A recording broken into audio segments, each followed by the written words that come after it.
Menantu Super Han San Qian. Bab 6201 Katakan alasanmu. Kenapa, kalian berdua tidak berani memberitahu mereka hasil pemeriksaan kalian?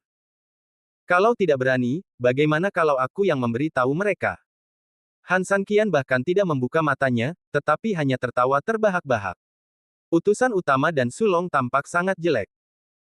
Meskipun mereka mengira akan seperti ini jika keadaan sudah sampai pada titik ini, memikirkannya dan benar-benar pergi ke sana adalah dua konsep yang sama sekali berbeda. Adegan ini sebenarnya sangat memalukan dan tidak bisa berkata-kata di depan semua orang. Namun, apa yang harus dikatakan tetap perlu dikatakan. Keduanya berangkat dengan sebuah misi. Tentu saja, setelah menyelesaikan misi, mereka harus melaporkan hasil penyelesaian mereka. Memikirkan hal ini, keduanya saling memandang, dan kemudian tetua keempat berbicara lebih dulu.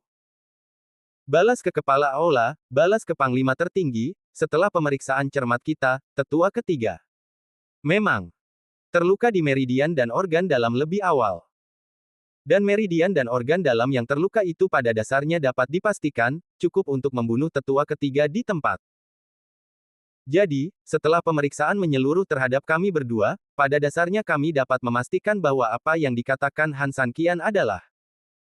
Sebenarnya, hanya ada dua kata pada akhirnya, itulah faktanya. Namun, ketika kata-kata itu sampai di bibir mereka, baik tetua keempat maupun agen khusus itu tidak dapat mengatakannya untuk sementara waktu. Ini sama saja dengan meminta mereka untuk mengakui bahwa mereka telah gagal, tetapi bagaimana mereka dapat mengatakan fakta yang begitu kejam. Jadi, setelah banyak pertimbangan, tidak ada dari mereka yang berbicara. Namun sangat jelas bahwa terkadang Anda tidak memerlukan jawaban apapun untuk memverifikasi apapun. Fakta adalah fakta, tidak seorang pun dapat mengubahnya, dan fakta itu tidak akan hilang hanya karena Anda tidak mengakuinya. Fakta itu masih ada, dan tidak pernah berubah. Berdasarkan hal ini, semuanya menjadi sangat sulit, tetapi Anda harus menghadapinya. Utusan utama dan Sulong saling memandang dan pada dasarnya menyetujui hasil ini. Sebelum Anda memenuhi janji Anda, Han San Qian, saya ingin tahu mengapa Anda masih dapat membunuh para tetua kami dengan mudah sekarang. Anda seharusnya kelelahan. Tapi kenapa? Utusan utama itu juga mengangguk, ya, kami bersedia berjudi dan tentu saja mengakui kekalahan, tetapi kami berharap penyerahan diri semacam ini juga akan membuat kami yakin. Apakah kamu benar-benar sekuat itu sehingga kami tidak dapat membayangkannya, atau apakah kamu menggunakan beberapa trik rahasia untuk menipu tetua ketiga? Tetua keempat juga berkata, tolong beritahu kami apa yang ingin kamu katakan. Jangan khawatir, kami tidak akan mengatakan apapun lagi. Seperti kata pepatah, pemenang adalah raja dan yang kalah adalah bandit. Jika kita kalah, kita akan selalu kalah. Apapun cara yang kamu gunakan, Han San Qian, itu adalah kemampuanmu. Tentu saja, mereka tidak bisa bersikap begitu baik, dan tentu saja mereka tidak dapat melakukan apapun untuk peduli dan bersimpati dengan Han San Qian. Alasannya adalah karena semuanya hanya untuk kebingungan di hati mereka. Masalahnya terlalu aneh, dan mereka terlalu terkejut. Mereka tidak mengerti metode apa yang digunakan Han San Qian untuk melakukan tindakan yang mengejutkan seperti itu. Rasa ingin tahu ini mendorong mereka untuk bersikap begitu sopan sekarang, dan mereka menjadi sangat sopan kepada Han San Qian. Sebenarnya, dapat dipahami juga bahwa mereka lebih tidak mau melihat situasi saat ini menjadi seperti ini. Han San Qian membuka matanya pelan-pelan, lalu melirik semua orang yang hadir dan tersenyum, dari penampilan kalian, kalian sepertinya ingin tahu. Beberapa orang tidak lagi peduli dengan wajah mereka. Dan kepala mereka bergerak-gerak seperti orang gila. Dibandingkan dengan kekalahan, masalah saat ini sebenarnya adalah yang paling mereka pedulikan. Seperti kata pepatah, bahkan jika Anda akan mati, setidaknya Anda harus mati dengan jelas. Ya, saya harap Anda dapat berpikir dua kali dan memberitahu kami. Meskipun kita adalah musuh, harus ada rasa saling menghormati di antara musuh. Han San Qian, kami bisa menipu. Bagaimanapun, Anda sendiri dan burung itu tidak dapat menyebabkan kerusakan besar pada kami. Dengan kata lain, jika kami menipu, Anda tidak dapat melakukan apapun kepada kami. Tetapi karena kami mematuhi aturan, kami juga berharap Anda setidaknya menghormati kami. Orang-orang ini bahkan menggunakan penculikan moral. Jelas, jika Han Sanqian merahasiakannya saat ini, diperkirakan orang-orang ini akan sangat marah sehingga mereka mati di tempat. Bab 6202, Hancurkan Hatimu. Han Sanqian tersenyum menghina dan berkata, bagaimana jika aku berkata tidak? Jangan bilang kalian musuhku. Sekalipun kalian saudaraku, aku akan membuat mereka penasaran. Benar, begitulah manusia. Kalian bisa bilang aku orang mesum atau apapun. Han Sanqian tampak seperti anjing yang mencari masalah. Orang-orang begitu marah hingga gigi mereka gatal. Namun, tepat saat mereka hendak marah, Han Sanqian tiba-tiba berbicara lagi. Tapi, aku ingin berubah pikiran hari ini. Lagi pula, kalian banyak sekali. Seharusnya semudah makan dan minum air untuk mengalahkan kami. Pada akhirnya, kalian berakhir seperti ini. Sungguh menyedihkan dan menyedihkan. Sebagai musuhmu, aku seharusnya sangat senang melihat kalian begitu menderita. Namun, aku begitu senang hingga aku sedih. Kalian begitu menderita, dan aku merasa sedikit simpati padamu. Karena itu, aku telah memutuskan dan akan mengatakannya padamu. Lagi pula, jangan menabur garam pada lukamu. Kata-kata Han Sanqian tampak sangat murah hati dan bahkan sangat benar, tetapi setelah mendengarkan dengan saksama, saya selalu merasa ada yang salah. Apakah sepertinya dia menyetujui permintaan mereka? Tentu saja. Tetapi rasanya ini telah berubah total. Penuh simpati, seperti atasan yang bersimpati dengan bawahannya, dan seperti bos besar yang mengasihani pengemis. Tentu saja, yang terpenting adalah ironi. Han Sanqian tidak mengatakan sepatah kata pun tentang ketidakmampuan pasukan berpakaian hitam mereka, tetapi setiap kata penuh dengan sarkasme yang berat. Setiap kata memarahi mereka karena tidak kompeten, dan setiap kata mempermalukan mereka karena mengambil keuntungan dan memukuli mereka hingga babak belur. Awalnya, suasana sudah sangat rendah. Setelah Han Sanqian melakukan ini pada tetua ketiga. Sekarang setelah dia diejek oleh Han Sanqian, sejujurnya, semua orang yang hadir sangat tidak senang. Tetapi apa gunanya tidak senang?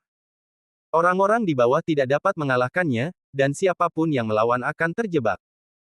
Dan orang-orang di atas juga tidak dapat mengalahkannya. Tetua ketiga dapat dibunuh seketika.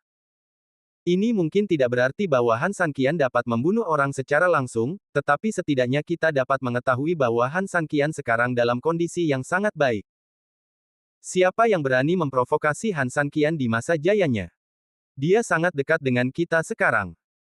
Jika Anda tidak senang, dia akan bergegas untuk mengambil nyawa Anda. Bukankah itu akan menjadi kerugian besar?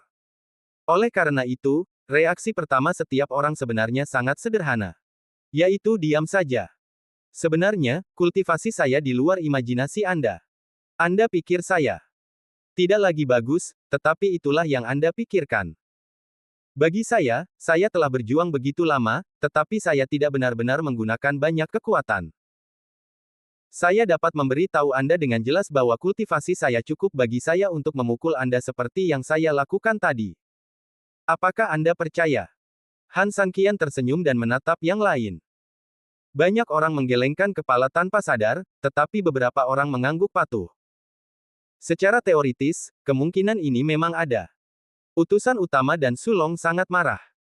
Jelas, bawahan mereka benar-benar takut pada Han Sanqian. Meskipun tidak semuanya, setidaknya beberapa dari mereka. Bagian orang ini adalah bagian yang mengangguk. Mereka telah takut sampai-sampai mereka tidak dapat membedakan yang benar dari yang salah. Dalam situasi di mana kata-kata Han Sanqian adalah apa adanya, mereka benar-benar bingung. Ini adalah semacam ketakutan yang ekstrim. Sangat menakutkan sehingga Anda hanya dapat mendengar apa yang dikatakan orang ini, tetapi Anda tidak dapat mendengar apakah yang dikatakan orang ini benar atau tidak, atau apakah itu masuk akal. Han Sanqian, apakah Anda menakut-nakuti kami? Utusan utama adalah yang pertama melompat keluar. Sebenarnya, dia benar-benar tidak mempercayainya. Tentu saja, dia tidak dapat mempercayainya. Karena jika dia mempercayainya, bukankah Han Sanqian akan menjadi eksistensi yang paling menakutkan di hadapan mereka? Bagaimana orang-orang di bawah ini dapat bertarung, dan keyakinan apa yang mereka miliki untuk bertarung? Bahkan jika itu adalah dewa, sama sekali tidak mungkin untuk mempertahankan kultivasi yang melimpah di bawah konsumsi seperti itu. Han San Qian, kami menghormati Anda sebagai rekan setim yang baik, tetapi bisakah Anda tidak memperlakukan kami sebagai lawan yang bodoh? Sulong juga memarahi dengan dingin. Ini jelas sesuatu yang tidak dapat dijelaskan, jadi mereka penuh dengan keraguan tentang kata-kata Han San Qian. Lalu bagaimana Anda bisa mempercayainya? Han San Qian tersenyum. Bab 6203 Apakah Anda percaya sekarang? Han San Qian, aku tahu kau baru saja memenangkan taruhan, dan aku juga tahu bahwa kau sedang dalam momentum yang sangat bagus sekarang, jadi, secara teori, kita semua harus percaya apa yang kau katakan. Bagaimanapun, ada presidennya. Tapi kau lupa satu hal, Han San Qian adalah orang yang sangat pintar, jadi jika kau ingin mengulangi trik yang sama, maka kami akan tertipu olehmu. Tetua keempat berkata dengan dingin. Kata-katanya sama sekali tidak bodoh. Dia secara langsung menguji kebenaran kata-kata Han San Qian. Pada saat yang sama, itu juga merupakan pukulan bagi kesombongan Han San Qian, sehingga para prajurit di pihaknya dapat kembali sadar. Han San Qian tersenyum tipis. Dia sangat menyukai tetua keempat ini.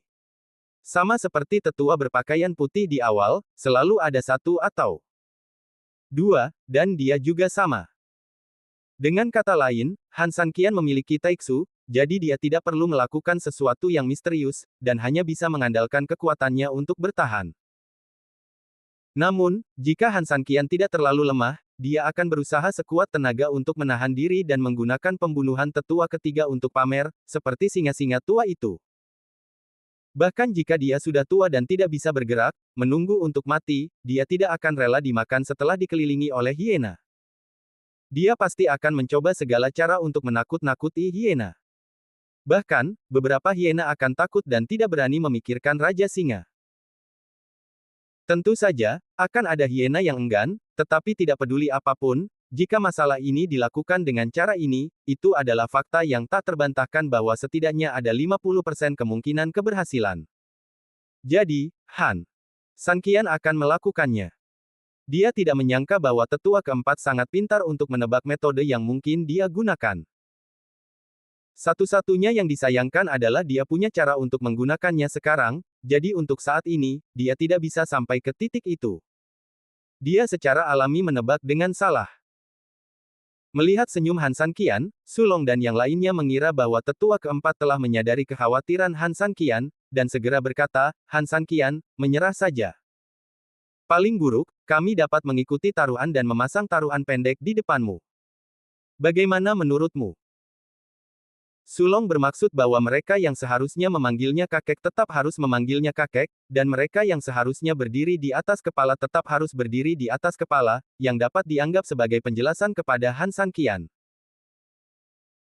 Jika aku membual, maka aku harus mengakui bahwa kamu telah membuat kondisi ini, dan aku harus menerimanya, karena jika aku tidak menerimanya, akhirnya akan menyedihkan. Tetapi apakah kamu pernah memikirkannya, jika apa yang aku katakan itu benar, lalu mengapa aku harus menerima pendapatmu? Aku berkata, jika kamu tidak mempercayainya, tidak masalah, kita dapat mencoba lagi, aku punya banyak waktu. Han San Qian berkata dengan sangat tenang dan mudah, seolah-olah dia benar-benar memiliki kemampuan seperti itu. Beberapa utusan dan Sulong dan yang lainnya mengerutkan kening dan saling memandang. Demi kehati-hatian, utusan terkemuka berkata, Han San Qian, taruhan apa yang ingin kamu buat dengan kami? Saya tidak tertarik bertaruh. Beberapa taruhan dapat dimainkan sebagai hiburan, tetapi tidak ada artinya jika Anda selalu bertaruh pada taruhan tersebut. Bagaimanapun, kami bukanlah penjudi, dan terlalu banyak berjudi akan membahayakan kesehatan kami. Han San Qian berkata sambil tersenyum. Wajah Sulong menjadi dingin, dan dia menahan amarahnya dan berkata, Han San Qian, Anda sudah selesai berbicara. Langsung saja, apa yang Anda inginkan? Benar, Anda ingin mencoba, tetapi Anda tidak ingin berjudi, trik apa yang ingin Anda mainkan? Anda baru saja memenangkan taruhan kecil di antara kami, bukan pertarungan di antara kami, jadi jangan terlalu sombong di depan kami. Ya, kami sama sekali tidak takut pada Anda, jadi tidak ada gunanya menggunakan trik-trik ini. Han San Qian menatap orang-orang ini yang lebih marah dari satu sama lain, dan mereka tampak seperti ingin memakannya hidup-hidup. Untuk sesaat, dia tidak bisa menahan perasaan lucu. Namun, dia sama sekali tidak marah, tetapi tersenyum tipis, mencoba tidak sama dengan berjudi. Kita sudah pernah berjudi sebelumnya, jadi kali ini, jika kamu ingin mencoba, kamu bisa. Han San Qian melirik semua orang yang hadir, ambil nyawamu untuk mencoba. Bab 6204, apakah ini menyenangkan? Begitu suara itu jatuh, Han San Qian sudah menyerang dengan tiba-tiba, dan roda bulan api langit juga berubah bentuk dalam sekejap. Sementara keduanya dengan cepat menyerang semua orang yang hadir, Han San Qian juga menyerang dengan gila-gilaan dengan momentum kehancuran. Sekelompok orang itu sama sekali tidak bereaksi, dan pada saat yang sama, mereka langsung ketakutan dengan apa yang baru saja dikatakan Han San Qian. Mereka sama sekali tidak memiliki perlawanan yang efektif, dan mereka tidak dapat menahan serangan dari Han San Qian. Mereka hanya mengandalkan taktik lautan manusia untuk hampir tidak mendukung. 1 jatuh, 10 jatuh, dan puluhan jatuh. Tak lama kemudian, ratusan orang telah tewas di tangan Han San Qian.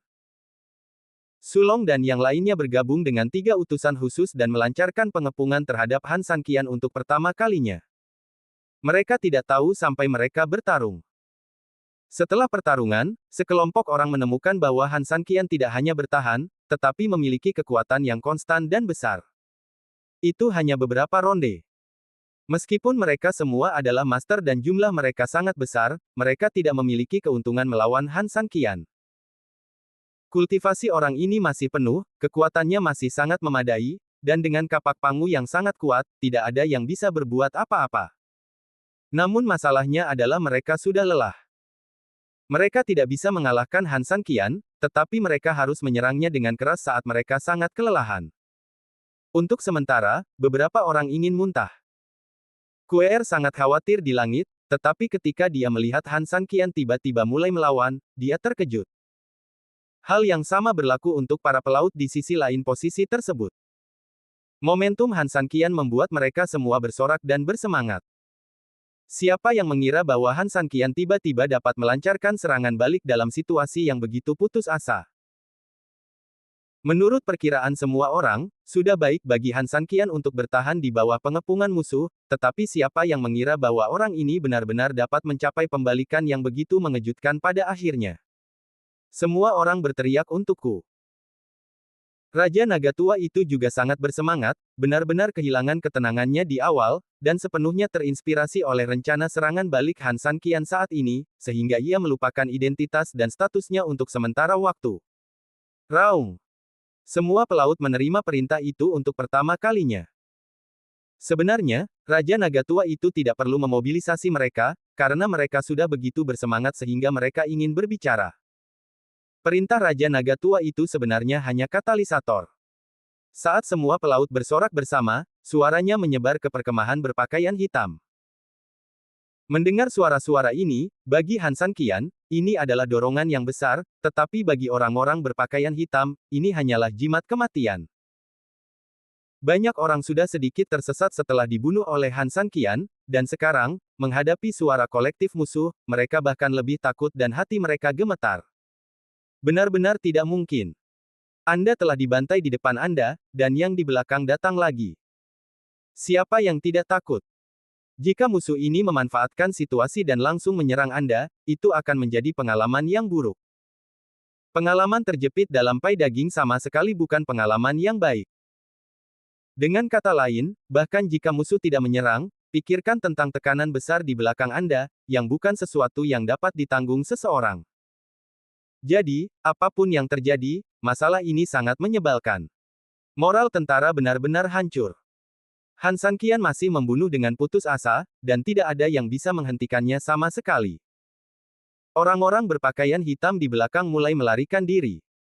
Mereka membuang baju besi dan senjata mereka dan hanya ingin melarikan diri.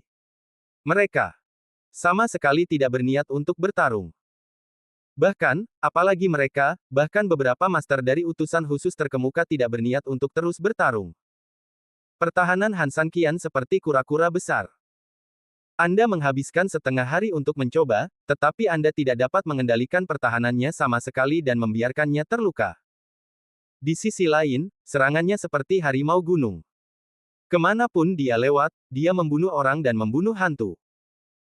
Siapapun yang ada di depannya seperti sayuran kecil, dan dia bisa memotongnya. Bagaimana cara bertarung? Tidak ada cara untuk bertarung. Namun, mereka adalah komandan absolut di sini, dan identitas mereka membuat mereka tidak dapat mundur. Jangan takut, jangan pengecut, dia tidak bisa melakukan apapun pada kita, dia tidak bisa melakukan apapun pada kita. Utusan khusus terkemuka berteriak keras, tetapi itu mungkin berguna sebelumnya, tetapi sekarang.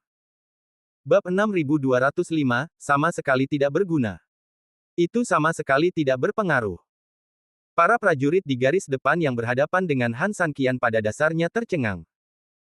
Bagaimana mereka bisa mendengar suara perintah di belakang mereka dengan jelas? Mereka hanya punya satu pikiran di benak mereka, yaitu lari. Terutama ketika pasukan di belakang sudah mulai melarikan diri, mereka tahu bahwa pasukan cadangan mereka mungkin tidak ada di tempat, atau bahkan tidak ada, jadi mereka menyerah begitu saja dan memilih untuk melarikan diri. Melihat pasukan mereka dalam kekacauan, utusan utama dan yang lainnya tahu bahwa situasinya sudah berakhir. Utusan, kita sudah selesai. Sulong menatap utusan utama dan menggelengkan kepalanya dengan susah payah, pertempuran ini pasti akan gagal. Han Sanqian benar-benar tidak dapat menyebabkan kerusakan yang menghancurkan bagi mereka, tetapi itu cukup untuk menyebabkan korban tertentu pada pasukan mereka. Tentu saja, korban-korban ini sebenarnya tidak fatal. Bagaimanapun, mereka memiliki hampir 100.000 pasukan. Bahkan jika mereka berdiri di sini dan membiarkan Han Sanqian membunuh mereka, Han Sanqian harus membunuh mereka setidaknya selama sehari semalam. Masalah inti yang sebenarnya adalah bahwa moral kelompok pasukan ini telah hilang. Jumlah mereka sangat banyak, dan mereka diganggu oleh Han Sanqian seperti ini. Tidak hanya pengecut, tetapi juga membuat semua orang di pasukan tidak lagi mau bertarung. Sebagai komandan, mereka sama sekali tidak dapat memerintah orang-orang ini sekarang, jadi tentu saja tidak ada gunanya. Utusan utama menggertakkan giginya dan harus mengakui bahwa mereka memang telah kehilangan situasi keseluruhan. Saya benar-benar tidak menyangka bahwa kami mengirim begitu banyak pasukan, hampir semuanya, tetapi berakhir seperti ini. Utusan utama berkata. Sebelum berangkat, dia berpikir bahwa secara teoritis mereka seharusnya memiliki kemenangan besar atas lawan. Bahkan jika mereka menghadapi beberapa tikungan dan belokan dan beberapa masalah di tengah, mereka seharusnya dapat mencapai kemenangan kecil. Bagaimana dia bisa tahu bahwa hasil akhirnya tidak hanya akan gagal mencapai ini, tetapi juga berakhir dengan kekalahan? Ini jelas merupakan musuh paling kuat yang pernah kita lihat. Tetua keempat menghela nafas, mungkin, kita telah merajalela di sini selama bertahun-tahun. Meskipun kita bukan penguasa absolut, setidaknya kita memiliki keputusan akhir di sini. Mereka tidak pernah mempunyai lawan, dan keberadaan para pelaut tidak pernah menjadi lawan, tetapi paling-paling hanya dapat dianggap sebagai pengekangan relatif. Tujuan utamanya bukanlah untuk mengalahkan mereka, tetapi hanya untuk membuat mereka tidak terlalu sombong di sini. Jadi, pada akhirnya, mereka adalah sekelompok orang yang relatif tidak terkalahkan di sini. Seperti kata pepatah, kebaikan dan kejahatan akan mendapat balasan pada akhirnya. Akhirnya suatu hari, ada satu orang lagi di dunia ini, satu orang lagi yang dapat dengan mudah mengendalikan mereka. Mungkin, dari sudut pandang jumlah, Han Sanqian sendiri bukanlah musuh yang dapat menahan mereka sama sekali, tetapi faktanya Han Sanqian telah menekan mereka. Maksudmu, hukuman Tuhan. Sambil menatap langit, tetua itu mengerutkan kening sejenak. Beberapa orang memang seperti ini. Ketika beberapa kegagalan yang tidak dapat mereka tanggung muncul di depan mereka, mereka akan memilih untuk menghindarinya, atau ketika mereka tidak dapat menghindarinya, mereka akan mengaitkan hal-hal ini dengan kehendak Tuhan. Saya tidak tahu, tetapi mungkin saja begitu. Tetua keempat menghela napas. Sulong menatap utusan yang memimpin dan berkata, "Utusan, apa yang harus kita lakukan sekarang? Haruskah kita terus menyerang Han Sanqian, atau mengambil kesempatan ini untuk mengevakuasi sebanyak mungkin orang?" Pihak pertama jelas ingin melawan Han Sanqian sampai mati, yang akan memungkinkan mereka untuk melampiaskan amarah mereka sekarang, tetapi risikonya akan sangat besar. Mereka sangat lelah bahkan saat berhadapan dengan Han Sanqian, dan moral mereka menjadi kacau. Jika pelaut musuh bergegas maju saat ini, mereka akan benar-benar dikalahkan oleh pihak lain. Kerugian pada saat itu tidak terukur, tetapi jika serius, itu akan cukup untuk membuat mereka menghilang dari dunia ini selamanya. Yang terakhir adalah apa yang disebut intoleransi kecil dalam rencana besar. Telan amarah ini, dan jangan katakan apa-apa, sementara kerugian belum mencapai maksimum, evakuasi saudara-saudara sebanyak mungkin. Keuntungannya adalah mereka masih dapat mempertahankan sebagian dari kekuatan hidup mereka. Belum lagi membuat comeback di masa depan, tetapi setidaknya mereka tidak akan dipaksa ke sudut. Sisi negatifnya adalah bahwa takdir mereka sebelumnya mungkin harus secara resmi terputus mulai hari ini, menuju titik terendah dalam hidup. Mudah untuk beralih dari berhemat ke kemewahan, tetapi cukup sulit untuk beralih dari kemewahan ke berhemat. Tetapi sekarang, mereka harus membuat pilihan.